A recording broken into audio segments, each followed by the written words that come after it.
सल्लल्लाहु अलैहि या रसूल अल्लाह वसल्लम अलैका या हबीब अल्लाह। मीलाद हबीब जो वसतयो घर गिट गोठ के सजाए छॾियो आशिक जो खुशी माता नचण आशिक जो खुशी माता नचण खुशी तो न असां कई खुदा पाणा गणित कयो छो नबी साईं साणवा गणित कयो छो नबी साईं साणा न तो तैसानी जो निभाए छॾियो घर गिट गोठ के सजाए छॾियो आशिक अज खुशी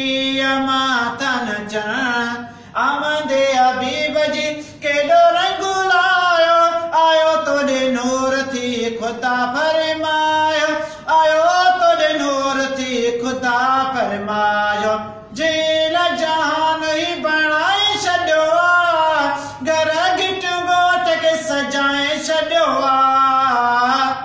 आशिक अज खुशी माता नचण आशिक अज खुशी माता नचण सदके हबीब जो मौला मेहरबान गुनाहन में ॾिसो केॾो इंसान गुनाहन में ॾिसो केॾो इंसान सज़ा का उम्मत के बचाए छॾियो घर गिट गोठ के सजाए छॾियो आशिक अज खुशी माता नचण रिसालत जा जुवण सभु नार महफिल में अची विया अरबी प्यारा महफिल में अची विया अरबी प्यारा रिसालत जा जुवण सभु नार महफिल में अची विया अरबी प्यारा रहमत जो मौला मी वसाए छॾियो घर गिट गोठ के सजाए छॾियो आशिक अज खुशी माता नचण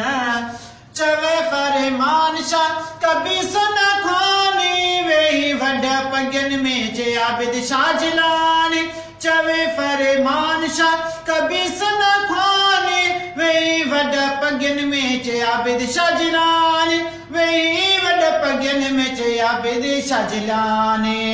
नालो त गुलामीअ में लिखाए छॾियो घर गिट गोठ के सजाए छॾियो आशिक अज खुशी माता नचण आशिक अज खुशी माता नचण आशिक अज खुशी माता नचण